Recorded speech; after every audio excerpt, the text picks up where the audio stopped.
for Christmas. And one of the, I kind of went through some of my favorite pictures on Google Photos and selected them, and then I invited them to get on there and get them from there. But one of them was of the two of you on stage. You were right about here, and you were doing that, remember the ska Christmas program you guys did?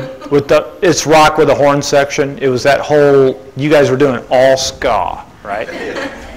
And they started rocking out and doing some guitar solo, and Tisha and Jamie faced each other and started to act like they were doing a guitar solo. Yes, that's what came to my head. There are a whole bunch of these little skits. There were so many of them. Yeah. That was a memorable one for sure. Oh man. That was only yesterday, right? Yeah, pretty much. Love is girls, though. Mm-hmm. Amen to that. We love you guys. When are you going back to college, by the way? I go on Sunday. Oh, next wow. Sunday. Okay. Well, blessings to you. Everybody be praying for Tisha. She goes back. And our girls, as they're here and going to college. So. But doing it here.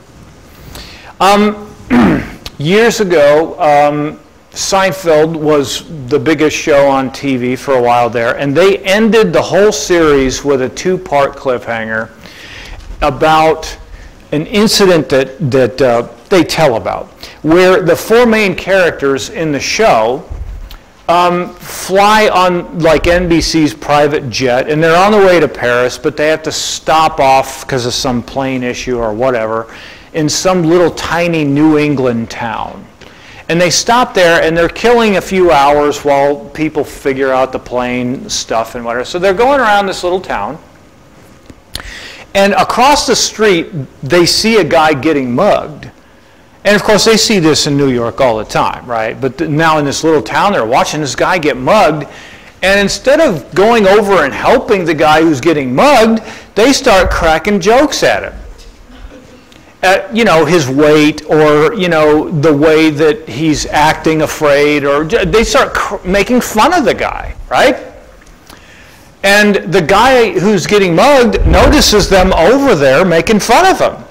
And the guy doing the mugging, you know, he notices them all making fun of it, but then he runs off, and that's that. Then the cop immediately happens on the scene and takes a statement from the guy who just got mugged. And as part of the statement, the guy points at the four who are still standing over there watching all this unfold and says, they were standing there the whole time making fun of me, recording with their video camera. That's what the guy on the right's doing. He's recording this so they can get a few laughs later on watching it, you know, like America's Funniest Home Videos or something. And so they end up getting arrested for failing to help this guy because a new law had been passed called the Good Samaritan law. And it says that if it's in your power to help, you should help. Otherwise, you could face a year in jail. And so the final episode, so the whole thing is this trial of the four of them for this charge of failing to help. And they drag out all of these folks from the whole series, you know, however long Seinfeld was on, 9, 10 years or whatever it was. Everybody who ever witnessed one of them doing terrible things, and it's a long list of people, and it recounts all of the funny, terrible things that they've ever done. And the end result of the trial was they were pronounced guilty, and they all spent a year in the pen. What I want to do is discuss the passage that they were essentially ignoring, the Good Samaritan thought. And it's not so that I'm not going to defend some view that it should be legally, that you should be legally obligated to help when you can help. But I will say that we should be morally obligated to help, that Jesus himself obligated us to help when it's in our power to help. This is from Luke 10, verses 25 to 27. Luke 10, verses 25 to 27. And by the way, I'm sorry I didn't announce this before, but I want to slip this in while you're turning to Luke 10. We are going to do a Sanctity of Life Sunday event 2 weeks from today, the 24th of January, 2 weeks from now. And we're going to do it at the Foursquare Church, right after church. So we'll let out, like we typically do, somewhere around quarter to noon or noon. And we'll head on over to the Foursquare. Hopefully you'll go with me. I'm speaking again this year, but it won't be the same message you've always... I've done different messages every year about pro-life defense and that sort of thing. I'm going to do a little different one. And so I invite you to be a part of that. We're planning on having refreshments and that sort of thing. And then our thing at the Foursquare. It won't take all afternoon, of course, but it will be worth your time early in the afternoon. So we invite you to do that.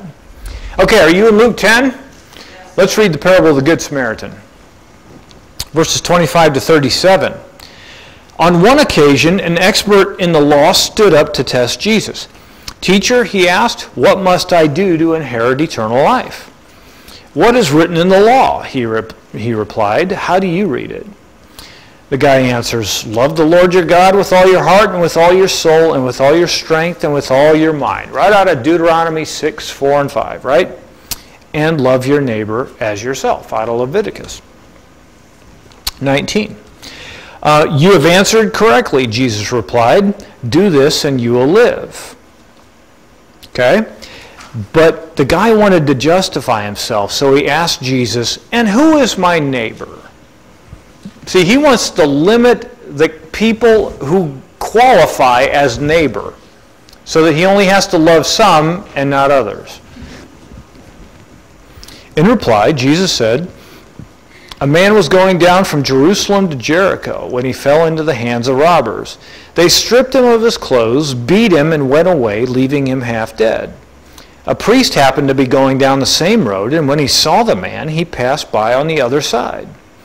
So too, a Levite, when he came to the place and saw him, passed by on the other side. But a Samaritan, as he traveled, came where the man was, and when he saw him, he took pity on him. He went to him and bandaged his wounds, pouring oil and wine on. Then he put the man on his own donkey, took him to an inn, and took care of him.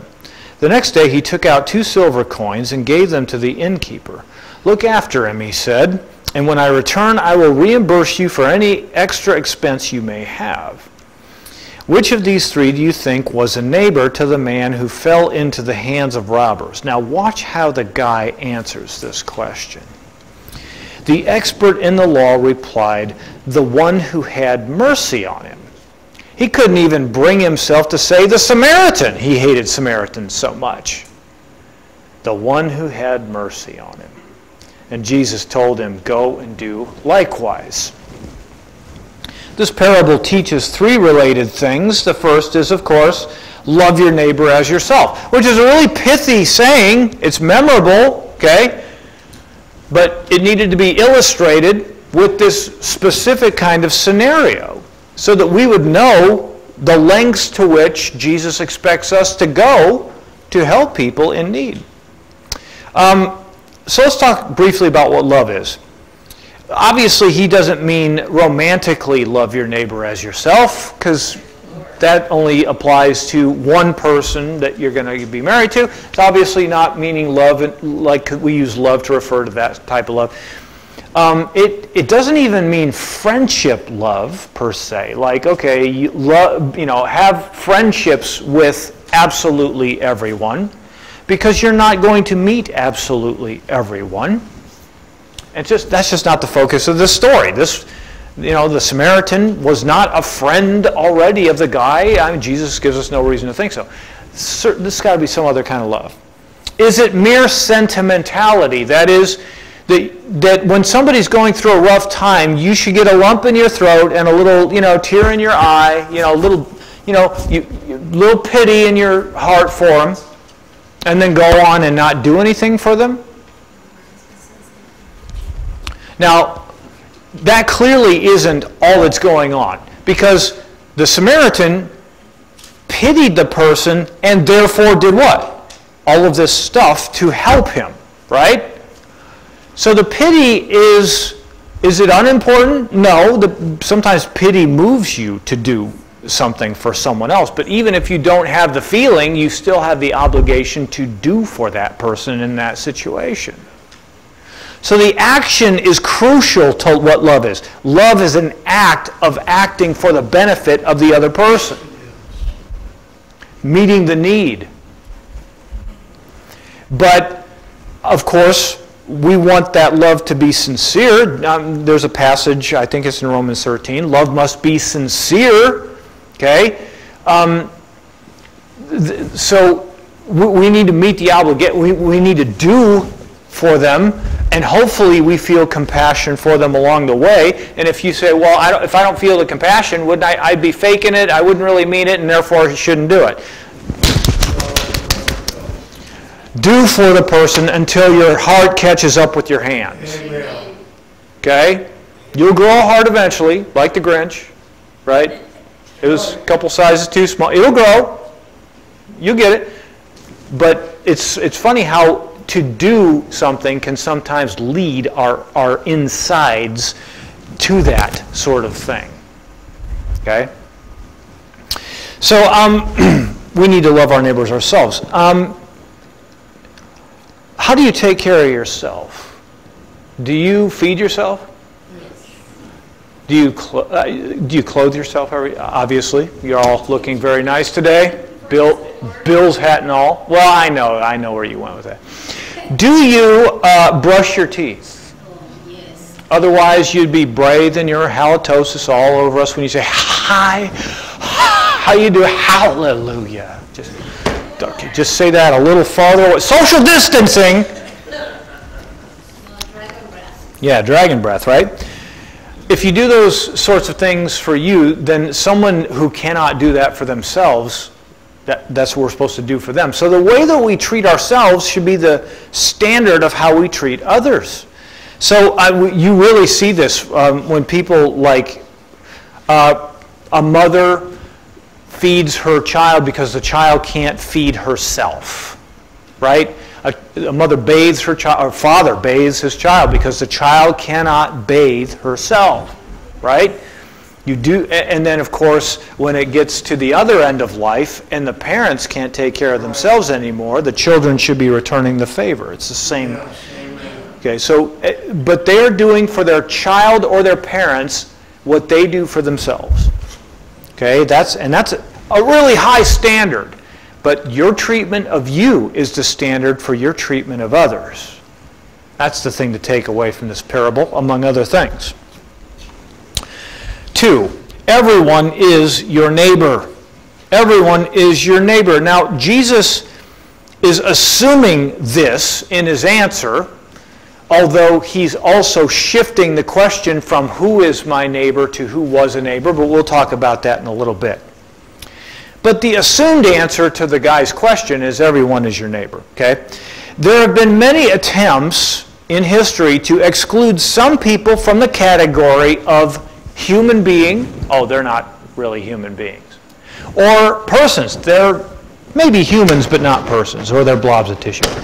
Or they're not fully made in God's image, but this other race over here is made in God's image fully. There have been such attempts, and I just want to recount those in history for us so that we don't become a part of this problem, we become a part of the solution to this sort of problem.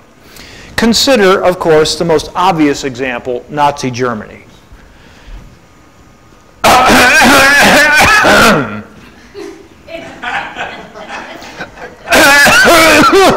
There, okay. No. They get into their conversations back. Okay. Hitler taught that the stronger members of society were images of God, but weaker members were deformities to be cleansed from society.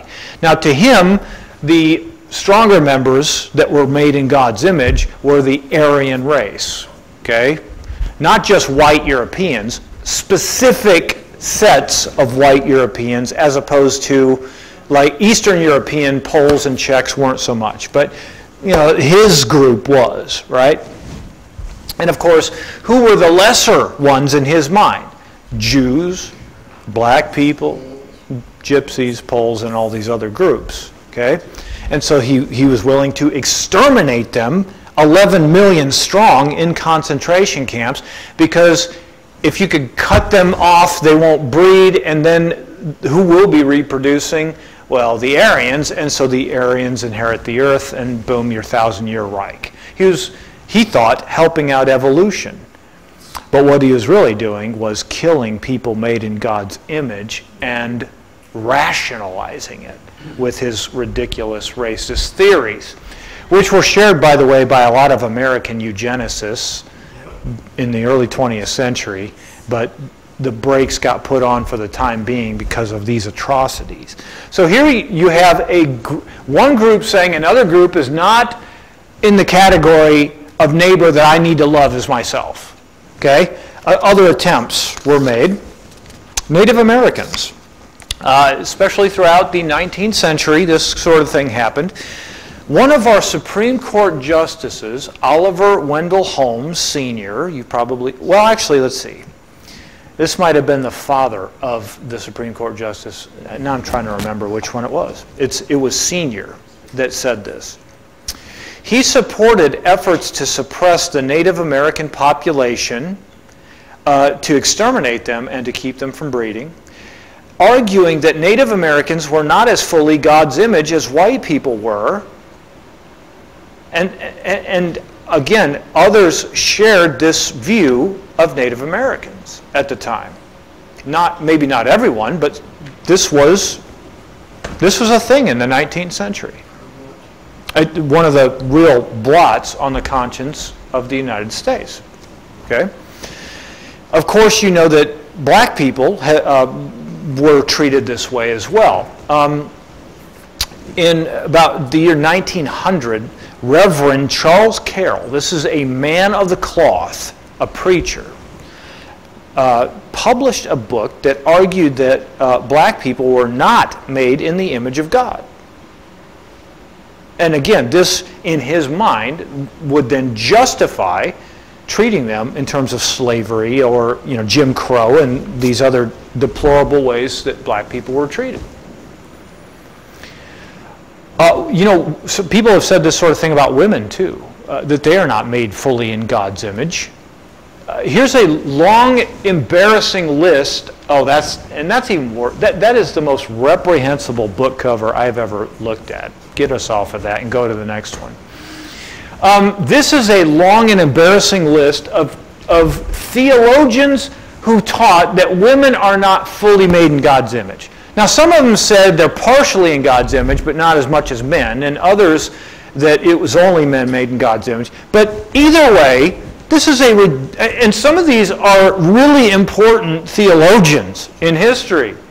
I won't mention all of them, but Augustine and Aquinas, the most important church father and the most important medieval theologian, and then, John Calvin. My goodness, man.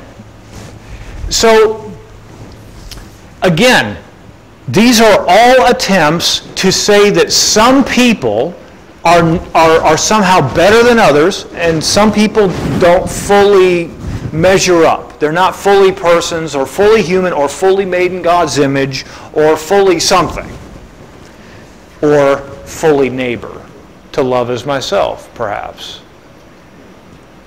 The last category to consider is the unborn today. The unborn.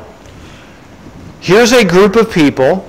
Now, it's only some people will say really ridiculous things, like the unborn are just a blob of tissue. But educated pro-choicers wouldn't say blob of tissue. They would say human but not a person. Which, again, if you say they're not a person, well, only persons should be legally given rights. But if you're just a human and not a person, then you don't get legal rights to life. Helga Cuse, this is her statement from The Moral Status of the Embryo, and she said, they just argue that one is only a person who is presently capable of consciousness, or the ability to be aware of one's surroundings, or to be able to relate to others, perhaps even rationality and self-consciousness. So if you are not fully conscious or aware or relational or rational yet, then you're not a person to be protected. But as I'm portraying in this list, this is yet another, the latest attempt to create a separate class of beings that are less than to justify mistreating them. Okay? Whether it's because of skin color, or, you know, in the case of Native Americans, black people, or whether it's because of gender, in the case of women, or it's because of age and stage of development, as with the unborn, these are not good reasons to say someone's not a neighbor. In fact, the whole project of trying to exclude somebody from the category of neighbor is itself unneighborly. It's against the whole spirit of Jesus' parable. You should not be looking for people to exclude from your love and concern. You should be looking for people to include in your love and concern. That's what real justice is. You live in a world that now thinks it's just to stand up for one group of people, women, by taking away the rights of another group of people, unborn. Wait a minute. Okay, that would be like taking away the rights of Native Americans to give black people rights, or vice versa. No, no. You want to extend rights and love and justice to one group without taking it from another, don't you? I mean, or else you're just passing the injustice on to a different group of people. How about justice for everybody? How about equal rights for everyone? How about equal rights for all humans? Because all humans are persons, and all persons are made in the image of God, and all persons made in the image of God are your neighbor. Now love them as yourself. That's the scriptural witness. All right, so Jesus. One last thing. I just can't get away from this too. Notice the courage required to stand up for all the groups that we just mentioned. In certain times, it was not popular to say, hey, we shouldn't be exterminating Native Americans and taking their land and we shouldn't be treating them that. Was it popular to point that out about mid-1800s or so? No, you would have been deeply unpopular and, well, who are you? You know, are you one of us or are you one of them? I mean, this, okay? And in the South in 1860, let's say 1859, let's say just before the Civil War. Was it popular to say, you know, we shouldn't be enslaving black people like this. This isn't right. Was that popular? No, prohibitionism was popular in certain portions of the North, but not in the South. It required huge amounts of courage to say that in the South. Was it popular to say that women are just as much made in God's image as men in the theological circles of those theologians we just mentioned? No, it would require courage to say that to that group of people.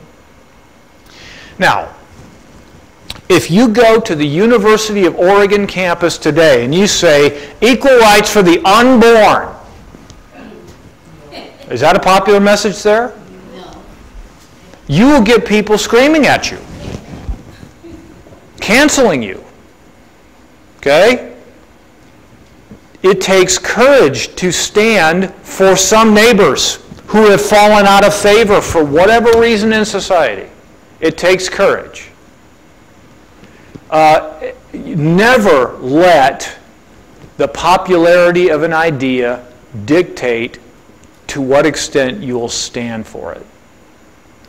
In fact, and I keep forgetting exactly how Martin Luther phrased this, but he said something like, the soldier who stands strong in battle at every point except that precise point at which the enemy is attacking has not truly been steadfast. You have to stand at that exact point that the devil is attacking to be a good soldier of Christ. So to me, Boy, it takes no courage today to get on social media and signal your virtue standing for any of the politically correct causes. But you go against political correctness in the name of justice and what's right, for the unborn, for example, you're going to have a lot of things said about you. A lot of threats. But you're going to need to have the courage to take it, because that is, in our day, one of the many things it means to love your neighbor as yourself. It's not the only thing, but it's one of them. Okay? Now, this is one of the really cool things about how Jesus did things when people asked him questions. Sometimes he turned the question subtly to confront the person with the condition of their heart that made them ask that question to begin with. The guy asked Jesus, "Who is my neighbor?" And Jesus exposed the fact that the guy was trying to minimize the group of people in that group and justify excluding some people and not loving them. Justify some hatred for those people, the Samaritans or whoever. Justify indifference towards it. No, we'll love our four and no more. This guy was justifying himself. And Jesus confronted that by shifting the question from who is my neighbor to answering the question, who was a neighbor?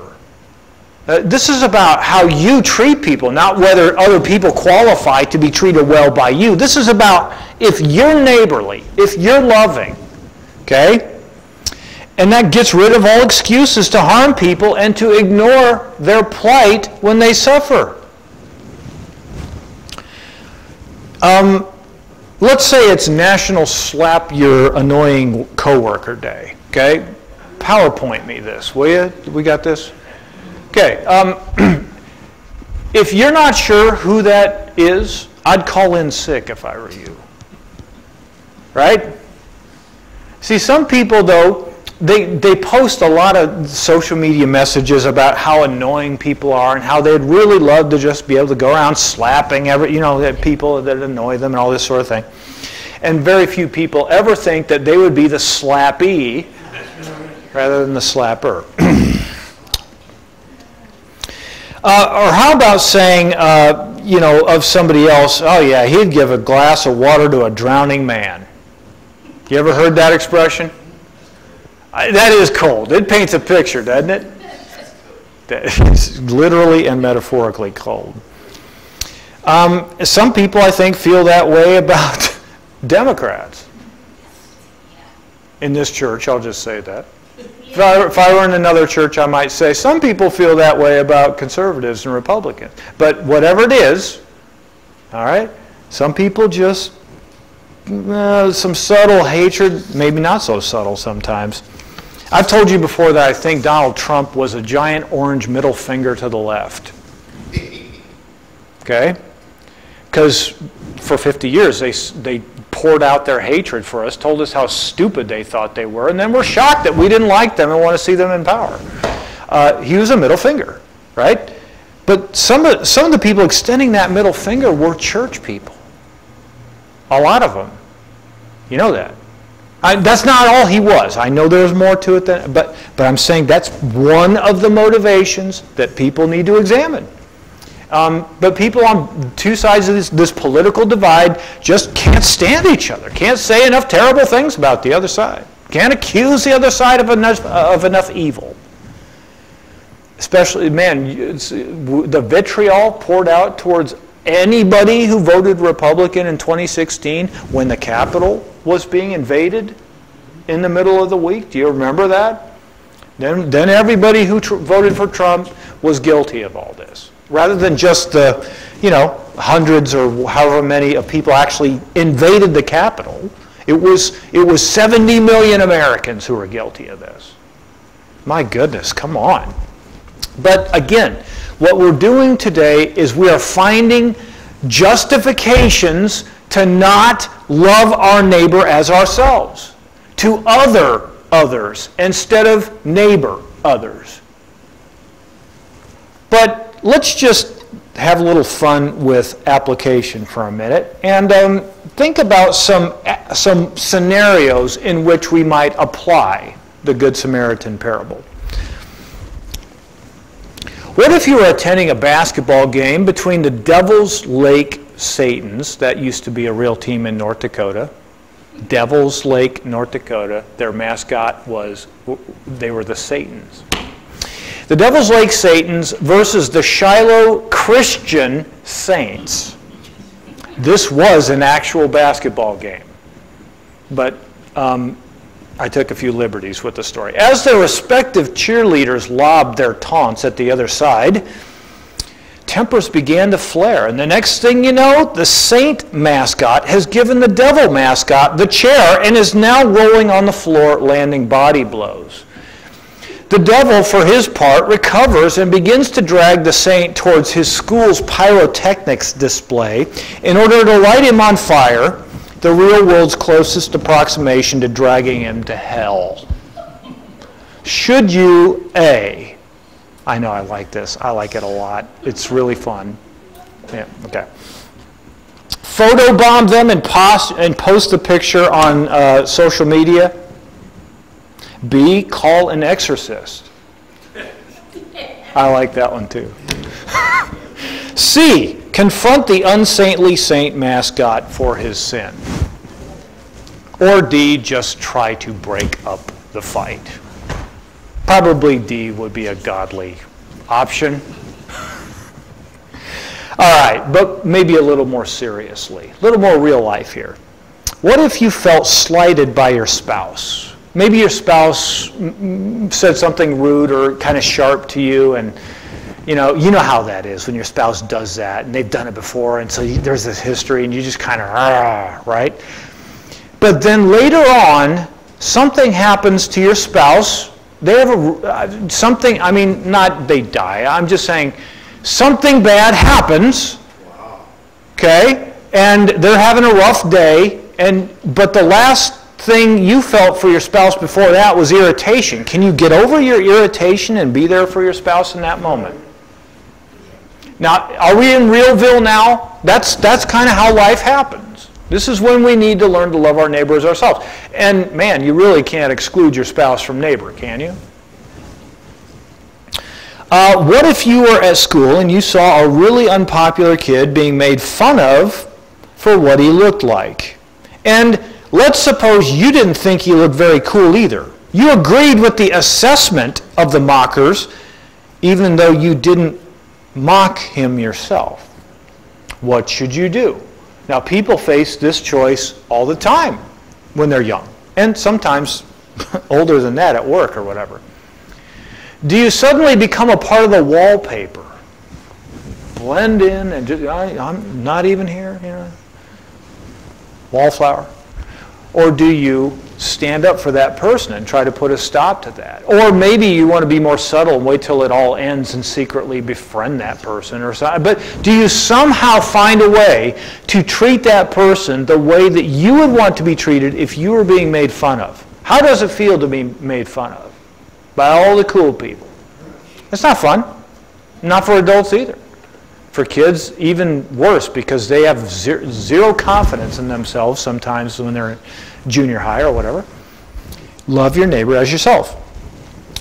What if you encountered a person whose family had had nothing to eat for 2 days, and you had in your pocket just enough money for this thing you were in the process of going to the store to buy? You'd been saving for it for quite some time, and you had just barely enough to the dollar to buy it. Could you spare some money and get them some food and maybe get your thing some other time? Love your neighbor as yourself. I mean, if you were the one with the hunger and a family that hadn't eaten, wouldn't you want somebody to do that for you? Now, what if your grandmother was in an assisted living center and complained that no one ever comes to see her, that she feels lonely all the time? Would you roll your eyes? Yeah, I know, Grandma. We're all busy. Yeah. What if it was you, utterly alone, nothing to do, all day, every day, and your family came to see you once, twice a year, would you want your family to try to make you happy in those final years of your life? I think that's one that we need to think about a little bit more, because once Social Security came in, it's like, oh, they're the government's problem now. They're the nursing home's problem now. It's just too easy to get too busy with life and not treat them the way that we're going to want to be treated, because you don't like loneliness any more than your grandmother or grandfather does. I hate loneliness. I'd be miserable if I were completely lonely. When I feel lonely, that's when I am miserable. When I feel love, that's when I'm happy. It's real simple, right? So, love your neighbor as yourself is applicable to family members, to friends, to strangers, to people who look the same as you, to people who look very different from you, as if that should matter. It's applicable to people of other social classes. It's applicable to people on the other side of the political schism in this country. I'm going to say one last thing about that, and that's this. Marxism does not preach love for enemies. Marxism has always taught you should hate the oppressors. And the only way to take them down is to generate enough hatred among the oppressed to take down the oppressors. Marxism is not a love your neighbor as yourself movement. And that's why there's so much anger and hatred that comes from the left towards the right, because they're inspired by that revolution from Marxism. Christians who then respond with hatred are simply joining the evil, meeting evil with evil, instead of meeting evil with good. And then we aren't a problem. We aren't a part of the solution. We're a part of the problem. This is one of the fundamental problems that happened with people like Rush Limbaugh. He at a certain point, he got so tired of hearing the left ridicule the right that he stood up and started ridiculing the left. He essentially just said, I'm going to do to them what they do to us, instead of I'm going to do to them what I want them to do to us. Now, I was entertained by Rush years ago, but I thought, man, at a certain point, the right diverged from the Good Samaritan. It just did. And it still does to a certain extent. And guys, I'm trying to put this where we live, because I don't want you to apply this only in the convenient areas. I want us to apply this where it's not so comfortable. And that's where it's not so comfortable. I don't hear any amens. That's fine. I must be hitting the target. Amen. I think I'm finally getting it. Thank you. Because if we didn't get here, I think that's what we naturally tend to do. We want to apply the Bible to the stuff it's easier to apply it to, but not that. Come on, no, they make me mad. They're so this, they're so. That's exactly where we need it. That's where we need it. I don't think Karen is ever going to talk to me again after this. You got your lips clenched at me? No, I'm just kidding around with you. I think we need to pray that the church will be able to do this, because I think this is the growth edge of the church in the early 21st century. Let's stand up and pray. Father, help us love our neighbor as ourselves. With all that means, no matter how difficult it is. And Lord, I confess, I am not speaking with boldness about this because I think I do this perfectly or anything. Lord, far from. I've got a ways to go to be the Good Samaritan that I need to be too. But I think we all have an edge that we need to smooth out. We've all got things that we should do that we're not. Things that we should stop doing that we are doing now. Lord, we pray, help us to love. Lord, you are love, and the better we know you, the more your love sort of rubs off on us, Lord. And that's what we want. That's what needs to happen. One day you are going to make us perfect in love, able to perfectly love our neighbor at the resurrection. But now's the time we really need it. Lord, don't wait. And Lord, we know that you don't want to wait. You are training us. You are changing us.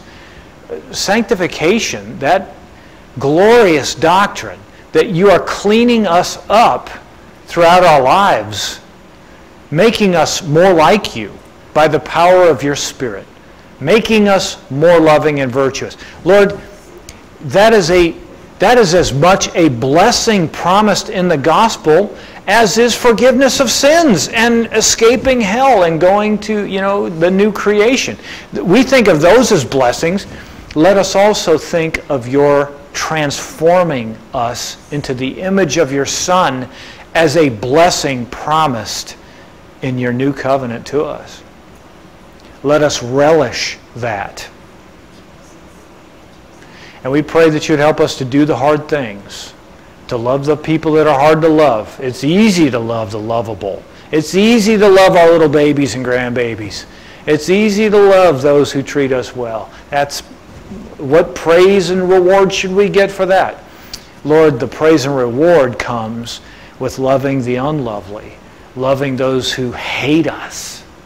Lord, help us with that. In Jesus' name, amen. Have a wonderful week, everybody.